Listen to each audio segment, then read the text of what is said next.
की राजाभाईने या जमिनीचा व्यवहार करून दिला.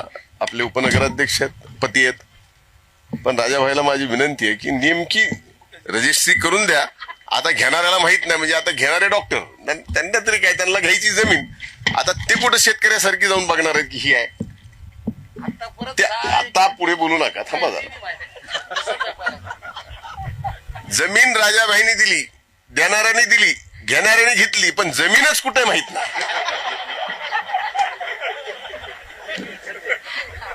आता जमीन शेवटी हुडकावं लागली मला, आणि हुडकिली मी तर भानगडी एवढ्या, म्हणजे तिथं अभिजित आहे, तिथं गजो आला का विचारलं, लालासाहेब, सगळ्यांना एकत्रित बसवलं. ही इकडली जमीन सगळी देशमुखांची आहे, त्यांना सगळ्याला एकत्रित बसून ही जमीन ताईला जशाला तशी काढून दिली.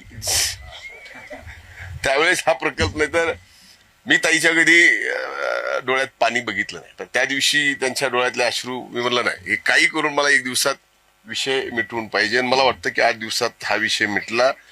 आणि तात्काळ मला ताईने सांगितलं की एवढं आता जमीन हुडकून द्यायचं काम तूच करू शकतो, पण याचा अर्थ माझ्या जमिनीतलंही असं होत नाही. पण अवघड कामं आहेत, ते करणं आपलं काम आहे, ते केलं. पण एक नक्की आहे, पण आता सुद्धा मी सल्ला देतो आपल्याला, हा प्रकल्प आणखीन यशस्वी करायचा असेल तर तुम्ही, म्हणजे गुंतवणुकीला तशी अडचण नाहीच, नसणारच आहे तुम्हाला, पण आपण बॅटरी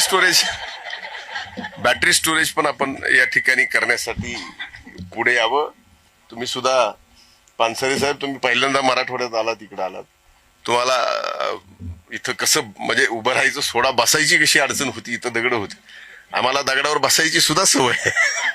मराठवाड्यातले दगडातले माणसं आहेत. पण एक नक्की आहे, तुम्ही आमच्या प्रेमात पडल्याशिवाय राहणार नाहीत, कारण आमचा पाहुणचार एवढा असतो. तुमच्यासारखं नाही, पाणी घ्यायचं का, इथं 5 देतच.